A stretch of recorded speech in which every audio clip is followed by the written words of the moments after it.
네, 여러분 안녕하십니까? 오늘은 HMM, 예전에 현대상선이죠.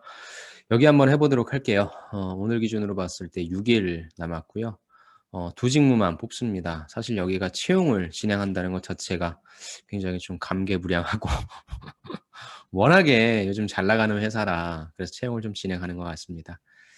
그래서 여러분들도 뭐 기업을 찾아보셔서 아시겠지만 지금 뭐 엄청나죠. 그래서 좀 이제 걱정이 슬슬 돼가는 그런 시점이기도 한데 그런 걸 좀 반영하기라도 하듯 뭐 지원자 분들 숫자도 좀 많은 것 같습니다. 지원 그 분야는 딱 두 가지로 심플합니다. 영업 쪽과 관리 쪽. 그래서 영업 쪽은 뭐 컨테이너 벌크 이런 어떤 영업과 연관 쪽. 그다음에 관리 쪽은 회계 재무, 기획, 총무, 법무 등 일반적인 경영 지원이라고 볼 수 있을 것 같습니다. 이쪽은 뭐 특별히 서류 전형, 인적성, 1차 면접, 신체 검사를 보고 2차 면접을 보내요. 어차피 여기 전공 분야가 무관이고, 이쪽은 이제 B2B 영업 쪽이 되겠죠. 그래서 여러분들이 지금 내가 저쪽 영업 쪽을 쓸 거냐, 관리 쪽을 쓸 거냐, 이렇게 좀 생각하실 것 같은데, 아무래도 관리 쪽은 요 총무 있잖아요. 이게 요 회계재무 기획은 숫자 관련된 거고, 법무는 법에 관련된 거고, 요 총무는 조금, 별로 그렇게 많이 뽑을 것 같진 않아요. 그렇죠? 그래서 저거는 난이도 있는 그런 직무는 아니라, 총무는 해봤자 자산 관리거든요. 음, 그래서, 총무 쪽을 지원하실 바에야 전 영업 쪽을 지원하시는 게 낫다고 생각합니다.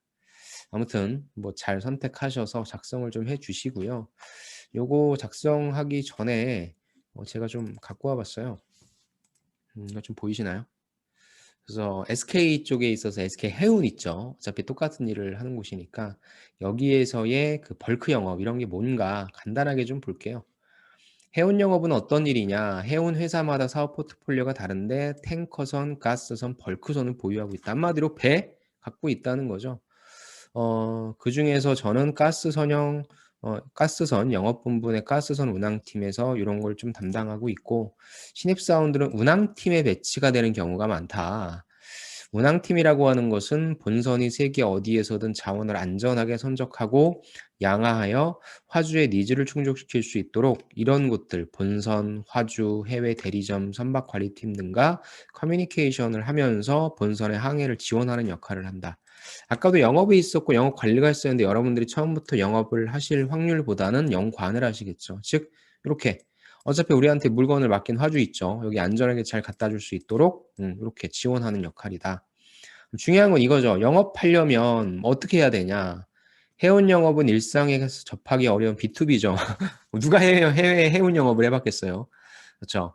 그렇기 때문에 여러분들이 B2B 영업으로 접근하시는 게 좋고요. 그렇다 보니까 일반적으로 취준생들이 영업하면 떠올리는 이미지와 다를 수 있는데 고객에게 제품 서비스를 제공한다. 이건 똑같죠. 대신에 우리가 서비스 제공해 주는 것은 해상 운송 서비스인 거죠. 그리고 보다 다양한 고객을 찾고자 한다는 면에서는 B2C. 어차피 고객은 찾아야 돼. 대신에 이제 고객을 찾는 그 방법 자체가 B2C와는 조금 다르다라고 하는 그런 부분이다. 그러면 나는 뭘 했냐? B2C 분야에서 영관으로 근무하면서 해운 영업은 범접할 수 없는 분야라 생각했는데 관심을 가져보니 제공하는 서비스나 환경 및 고객의 단위 등만 다를 뿐 흔히 생각하는 영업. 그래서 저는 여러분들이 이쪽 영업 쓰실 분들은 해운 쪽으로의 포커싱을 하실 수 있으면 좋겠지만 뭐 그러기엔 시간상으로 부족하니까 저는 B2B 영업이라고 하는 부분을 좀 찾아서 거기에서의 직무 역량을 좀 추출해 주시는 게 어떨까 싶어요. 문과생도 지원 가능하냐? 요게 좀 중요하겠네요. 이과와 문과가 큰 차이가 없다. 기업에서는 이공계생들을 선호한다고 알려져 있지만 해운 영업직의 경우에 공학기술이 필요하지 않잖아요. 잘 갖다 주면 되는 거잖아요. 그리고 문과생의 모든 의사소통을 영어로 한다는 점에서 더 유리할 수도 있다. 이분은 경영학 전공했는데 뭐 환경공학, 불어불문학까지 그렇게 매우 다양하니까 망설이지 않았으면 좋겠다라고 하는 부분입니다. 그래서 요거 좀 읽어보시고요. 그다음에 보시면 여러분들이 뭐 벌크선 영업, 해운 영업이라고 검색하시면 좀 나올 거예요. 뭐 이미 다 보셨겠지만. 그래서 B2B 영업으로 좀 접근을 하자. 그리고 내가 조금 더 다른 분 대비 경쟁력을 갖고 간다면 도대체 해운 영업을 하기에 필요한 지식이라든지 용어라든지 이런 건 무엇일까? 좀 그런 것들도 좀 노력했다라고 좀 써줄 것 같아요. 그래서 그것 좀 봐 주시고 일단 자기소개서를 한번 볼게요. 자, 자기소개서 항목은 어려운 듯 쉬운 듯하면서 이게 좀 중복되는 게 있어서 여러분들이 쪼끔 좀 짜증이 나셨을 텐데, 먼저 제일 중요한 거는 요거 2 번부터 볼게요. 직무 전문성을 향상시키기 위해 수행했던 주요 노력이나 활동. 그래서 딱 내가 지원하는 영업 쪽이냐 관리 쪽이냐 요걸 타겟팅해서 써야 되고요. 거기에 관련된 걸 2 가지 이상 기술해 달라고 했고, 천자니까 딱 좋은 경험 2 가지. 요게 좋을 것 같은데, 영업이 됐건 관리가 됐건 저는 2 가지 카테고리를 한다면 첫 번째는 분석이고 두 번째 서비스 마인드일 것 같아요. 무슨 말이냐면 B2B 영업에서 제일 중요한 거는 이 환경 파악이거든요. 상환경 파악한다라고 하는데, 내가 누군가가 지금 이 시장을 먹고 있어요. 그럼 내가 저 시장을 들어가서 뺏어 먹어야 된단 말이죠. 그러려고 한다면 뭐가 필요해요? 분석하는 게 필요하죠. 시장 환경이 어떤지. 그래서 첫 번째는 내가 주어져 있는 환경을 제대로 분석할 수 있는 사람인지 아닌지 요걸 보여주는 게 중요한 역량 같아요. 그래서 분석 툴을 활용해 좋은 성과를 낸 경험. 요게 하나가 좀 들어갔으면 좋겠고요. 두 번째는 어찌 됐건 영업이고, 그다음에 관리 쪽도 사실 뭐예요? 고객이 내부 직원이니까 서비스 마인드는 좀 장착했으면 좋겠어요. 그래서 여러분들이 흔히 갖고 있는, 아까 저 인터뷰하셨던 분도 B2C 쪽에 연관하셨다고 했잖아요. 그런 것처럼 대인관계나 의사소통 통해서 아르바이트라든지, 즉 대외적으로 여러분들이 사람들을 만나시면서 하셨던 거 있죠. 고런 것들 2 가지 할 것 같아요. 그리고 제가 여기엔 적지 않았는데 아까 공고로 좀 갈게요. 여기에서 요 회계, 재무, 기획, 법무 요건 정해져 있다니까요.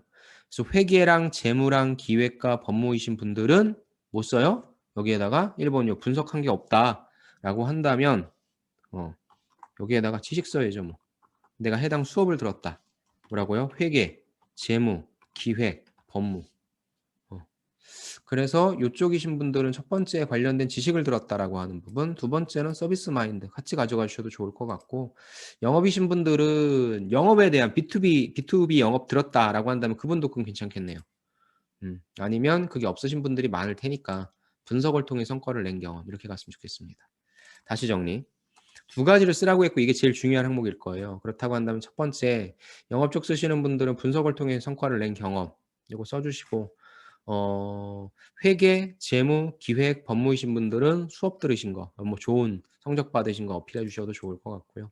그다음에 영업 쪽에 있어서 B2B라든지 아니면 진짜 이쪽 해운 영업 관련해서 교육 받으신 분이 계시다면 그거 써 주시면 될 것 같아요. 아무래도 조그마한 회사들이 있어요. 그래서 그런 경력자분들도 많이 계실 것 같은데, 그런 분들이라고 한다면 당연히 그 관련된 경력 그냥 서술해 주시면 그게 최고겠죠. 그래서 구조는 해당 직무를 수행하기 위해 필요한 2 가지 역량을 쌓았다라고 딱 정리를 먼저 해 주시고, 한 칸 띄워 주신 다음에 첫 번째 뭐 분석력이다라고 해서 경험 스타 방식, 두 번째는 서비스 마인드이다라고 해서 경험 스타 방식. 요 부분은 좀 바뀔 수 있습니다. 그래서 여러분들의 그 어떤 상황에 따라 취사 선택할 수 있는 거니. 근데 저는 서비스 마인드는 넣어 줬으면 좋겠어요. 좋습니다. 그다음에 들어가야 되는 것이 요거죠. 3 번. 나의 생활 신조를 간단히 기술해라. 근데 요거를 무엇과 연관시키냐면은 인재상이랑 연관시켜라. 그러면은 이건 성장 과정이거든요. 내가 어떤 사람인지에 대한 부분이고, 사실 성장 과정은 우리가 보통 인재상과 좀 맞추라고 하는데 아예 대놓고 얘기했죠. 그럼 이 인재상이 가만히 보면 보세요. 조직인, 변화인, 전문인 등 우리가 좀 도덕책에 나오는 것 같은 게 좀 아니라, 이것도 또 뭐랑 써야 되냐면 직무 쪽으로 좀 연관시켜야 된다라고 하는 면이 있을 것 같아요. 생활 신조지만 무슨 말이냐? 자, 인재상의 내용 중에 하나를 골라야 되는데 여러분들이 요 창조적 변화인 같은 거는 좀 힘들 테니까, 대신에 내가 이렇게 창의적 문제 해결 능력 경험스라고 하는 거에 있어서 소재가 좀 명확한 게 있다라고 한다면 이리로 가시면 돼요. 근데 이럴 확률이 제일 낮으니까 뭐 좋은 거는 뭐 이거 자율적 조직인의 전 조직인이 좀 중요한 포인트일 것 같고요. 그다음 전문인. 제일 쉬운 게 전문인이겠지. 나는 항상 최선을 다한다라고 하는 부분인 거죠. 조직인 같은 경우에는 여러분들이 팀웍을 잘 활용해서 성과 내는 사람, 즉 여러분들이 팀 플레이를 잘하는 사람임을 보여주는 게 좋을 것 같고요. 조직인에서는. 전문인이라고 하는 것은 여러분들이 영업이나 관리에 맞는 역량을 쌓았던 사람이 보여준다. 그러면 뭐예요? 앞서 보여주셨던 2번 그리고 조금 이따 보겠지만 요 1번까지의 내용을 포괄하는 그냥 평범한 성장 과정이긴 해요. 전문인이긴 한데 이 전문인이 어디로 빠져야 돼요? 어디로 수렴해야 돼요? 저쪽 직무 쪽으로 수렴할 수 있게 만들어 놓는 게 필요할 것 같습니다. 그래서 뭐 조직인이 됐건 전문인이 됐건 조직인 같은 경우에는 팀플레이를 잘하는 사람이다 라는 걸 뿜뿜해 주시고 전문인 같은 경우에는 요쪽 영업이 됐건 관리가 됐건 그쪽에 맞고 노력하기 위해서 이런 걸 쭉 했다라고 나열하는 방식으로서 얘기해 주시면 되겠네요. 구조, 나의 가치관은 무엇이다 라고 딱 정의 내려주시고 이는 인재상인 무엇과 연관이 된다 라는 거죠. 그러니까 저는 자율적 조직인이 저의 생활신조임인데 그건 말이 안 되잖아요. 저는 무슨 일이든지 최선을 다하자라고 하는 것이 저의 생활신조입니다. 그리고 이것은 세계적 전문인이 되고자 하는 인재상과 맞다라고 생각합니다. 뭐 그 이유는 당연하죠. 최선을 다해서 전문성을 쌓기 위한 그런 것도 연관이 되니까. 그래서 이렇게 가치관은 무엇이다, 인재상인 무엇과 연관된다, 그 이유 작성해 주시고 그다음 내용 작성. 내용은 아까 말씀드렸던 팀플레이를 할 거냐, 아니면 요거 쭉 나열한 거 그냥 붙일 거냐 하는 겁니다. 또 500자밖에 안 돼요. 500자밖에 안 되기 때문에 어차피 뻔한 내용 쓸 테니까 3번 요거는 요런 방법으로 좀 써주십시오. 1번이 좀 어려웠을 거예요. 1번이 2번, 3번을 또 포함하고 있는 내용이잖아요. 나의 경험의 기초에서 내가 왜 HMM에 가장 적합한 인재인 이유인지 3가지 이상. 이게 사실 직위태인데 이 부분을 2번과 3번에 뿌려놓으니까 1번에다 뭘 써야 될지 몰라서 이게 조금 저도 이걸 어떻게 쓰는 걸 좀 알려드려야 되나. 제 관점에서 이렇게 쓸 것 같습니다. 저는 조금 달리 볼 것 같아요. HMM이라고 하는 기업이 어떤 기업입니까? 진짜 망했던 기업이잖아요. 기적적으로 살아났죠. 주가 변동된 거 보셨죠? 지금 거의 10배 정도 올랐죠. 야, 진짜 뭐 무슨 시젠, 뭐 신풍제약 이런 거는 말도 안 돼요. 게임도 안 됩니다. 또 지금까지도 굉장히 좀 유망하고. 그러니까 저는 이렇게 보고 싶어요. 위기를 극복하고 최고의 성장을 이룬 기업이다. 어, 진짜 모두가 거들떠보지도 않고 진짜 망했다라고 생각했던 곳인데 어, 뭐 운도 있었죠. 코로나라고 하는 그런 운도 있었지만 결국엔 살아남잖아요. 전 이런 게 좋아요. 이런 해당 DNA를 확보했다. 제가 이전 시간에 만들었던 현대백화점 그룹의 현대백화점도 결국에 지금 성과론적으로 본다면 야 니네가 뭐 운도 좋았고 뭐 이렇게 하지만 과연 그 시점에 그걸 오픈을 할 수 있었던 그 결정을 전 되게 높이 사거든요. 그러니까 결국에 여러분들도 지금 이제 인생을 살면서 제일 중요한 게 의사결정의 포인트예요.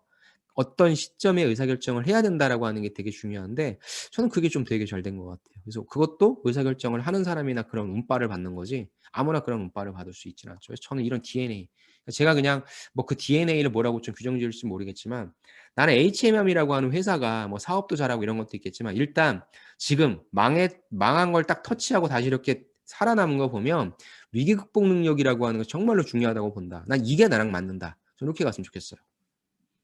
나 또한 그런 경험을 작성하되 결국 근데 수렴하는 건 뭐 이쪽으로 다시 가야 되겠죠. 무슨 말이냐? 자, 전 이렇게 써볼 것 같아요. HMM 있잖아. 니네는 이런 사람이 필요할 것 같아. 아니면 위기 극복. 어떠한 위기가 오더라도 쉽게 포기하지 않는 사람이 필요할 것 같아. 저는 이렇게 쉽게 써줄 것 같아요. 왜냐하면 어땠어? 니네 회사 조금 힘들다고 그만두고 막 이렇게 기회 조금만 더 기다리면 기회 99도 이제 1도만 남으면 물이 끓는 건데 그걸 못 기다리고 포기한 사람이 많잖아. 정면 승부 한번 해보는 게 필요하지 않니? 니네 그런 회사잖아. 결국엔 니네가 그렇게 노력했기 때문에 살아남은 거잖아. 나 또한 그런 사람이야 라고 해서 나의 썰을 풀어주는 거죠. 나 또한 지식적인 부분에 있어서 무언가 힘들었지만 포기하지 않고 뭔가 이뤘어. 나 또한 가장 힘들었던 경험이 있었지만 결국에는 뭐 이겨냈어. 요렇게. 그래서 요 직무 수행하기 위해서 어떤 지식을 쌓았다.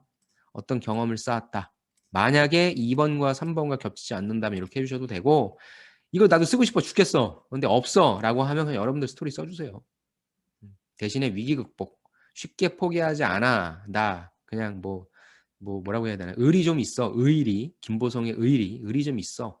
끈기 있어. 여러분들 그렇게 많이 얘기해. 그런 것들에 관련된 내용들을 좀 3가지 쓰라고 하니까 지식형. 그리고 한 가지는 포부할 것 같아요. 나는 쉽게 그만두지 않는 이런 사람이기 때문에 앞으로도 그렇지 않을 사람이야. 그러니까 약간 좀 말장난 같지만 보통 왜 그런지에 대한 이유를 쓰라고 하면 우리가 과거에 그런 경험을 했기 때문에 하라고 했는데 이미 2번과 3번이 다 투여를 시켜버려서 없어요, 내용이. 그래서 나는 앞으로도 위기를 극복할 거기 때문에 내가 지금 이 직무할 때 나는 어떤 게 있지만 나는 끈기가 있기 때문에 쉽게 포기하지 않고 결국에 성과를 낼 사람이야 라고 좀 포부를 얘기해 줄 것 같아요. 이해되세요? 아마 1번이 제일 어려우셨을 거예요. 그래서 2번, 3번과 중복되지 않는 범위 내에서의 경험을 좀 찾으시고 그 다음에 이 세 번째 거는 한번 포부로 작성해 주시면 어떨까. 그래서 제가 적어놓은 거는 너무 개인적인 일기 어쩔 수 없을 수도 있어요. 뭐 내가 코로나 때문에 진짜 원치 않은 어떤 상황을 겪게 될 수도 있는데 뭐 그거를 기업의 평가자의 관점에서 평가할 수 있게 해줘야 되지만 질질 짜거나 그러면 안 돼요. 그래서 개인적인 스토리만 지향해 주시고 이 부분은 좀 한번 여러분들이 자유롭게 작성해 주신 다음에 너무 겹치지만 않게 2번과 3번과 그것만 좀 해주시죠. 그 다음 마지막 뭐예요? 같이 성장하자. 니네도 이런 사람 필요하고 나도 이런 사람이니까 같이 성장해서 진짜 역사를 이뤄내보자. 우리 회사 이렇게 될지 어떻게 알았냐. 좀 약간 이런 거 필요하지 않을까. 그러니까 회사가 장사가 안 되고 이러면은 분위기가 되게 다운되고요. 직원들도 회사는 다니지만 다 딴 생각하거든요. 근데 갑자기 이런 거를 극복해버리고 으쌰으쌰해서 이걸 완전히 극복하고 완전히 치솟아 오르면 와, 그 사기는 대단합니다.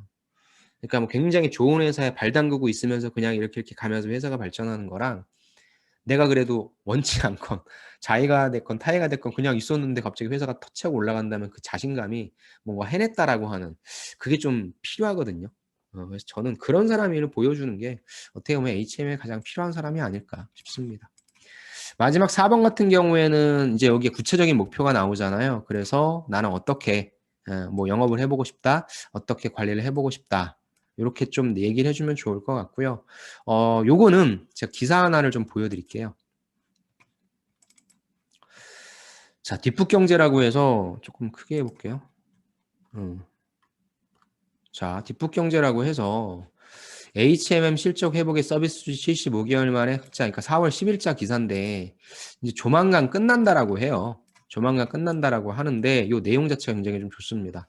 그래서 HMM 자체가 현대상선이 사명을 이렇게 바꾼 다음에 눈부시게 달라졌던 내용들에 대한 스토리가 쭉쭉 나옵니다.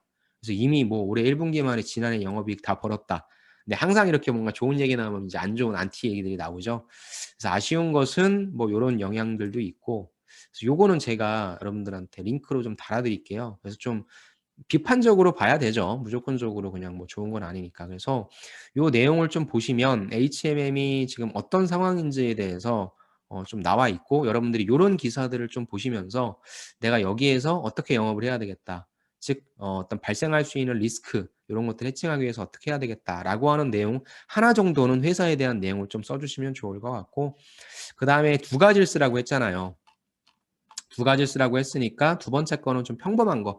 뭐 내가 영업할 때 있어서 필요한 뭐 이런 대인관계 능력을 뭐 더 기르겠다라든지 관리할 때 있어서 뭐 회계 지식 어떤 걸 더 보겠다라든지 그래서 저는 이렇게 두 가지 당연히 앞부분에 있어서 이 회사 내용이 저는 메인 그 다음에 뒷부분에 이런 걸 잘하기 위해서 추가적으로 이런 지식도 쌓도록 하겠습니다. 요게 한 뭐 20% 이런 식의 어떤 비중으로 좀 작성해 주실 것을 좀 말씀을 드리고 싶네요. 그래서 이 내용은 제가 따로 코멘트는 하지 않고 기사를 좀 달아드리겠습니다. 좋습니다. 그래서 뭐 자소서 항목이 되게 쉬운 것 같으면서도 저는 회사에서 딱 물어봐야 되는 것들만 있는 것 같고요. 특히 4번은 여러분들이 HMM에 대해서 얼마만큼 공부했는지 그걸 좀 드러낼 수 있으니까 4번에 대해서는 시간을 조금 투여해 주신다는 것을 생각해 주시고 한번 요 그러니까 이렇게 했으면 좋겠어요. HMM을 둘러싸고 있는 이슈 그거에 대한 본인의 어떤 해결 방안 그리고 그 해결 방안에 대해서 여러분들 직무 중심으로 하나 더 지식적인 부분이나 이런 거 간단하게 뻔한 것들 있죠. 뭐 언급해 주셔도 괜찮을 것 같아요. 그게 메인이니까. 좋습니다. 그래서 HMM에서 뭐 하고 싶다라고 하는 거 한 80% 그리고 뭐 열심히 일하겠다. 뭐 그다음 다시는 뭐 누구를 쉽게 뭐라고 해 배반은 아니지만 뭐 떠나지 않겠다. 끈기 있게 하겠다. 이렇게 뻔한 거 그렇게 해서 작성해 주시면 700자밖에 안 되니까 작성해 주시면 좋을 것 같습니다. 그래서 뻔한 거 두 개라기보다는 HMM에 대해서 공부한 내용. 왜냐하면 HMM이라고 하는 부분에 대해서 뭐 공부한 게 없잖아요. 노력한 게 없으니까 4번에 대해서 1번부터 3번은 내 얘기, 4번에 HMM의 얘기를 해주시면 어떨까 싶습니다. 아무튼 간에 참 재밌습니다. 이 기업이 살아남는 그런 어떤 스토리를 보면 너무 재밌고 좋은 기업이니까 꼭 들어가셔서 수혜주 운하 바뀌었을 때 바로 막 주가 엄청나게 치솟았었죠. 아무튼 간 참 재밌는 회사고 좋은 회사니까 꼭 잘 들어가시면 좋을 것 같습니다. 저는 다음 시간에 다른 콘텐츠로 찾아뵙도록 하겠습니다. 수고 많으셨습니다. 감사합니다.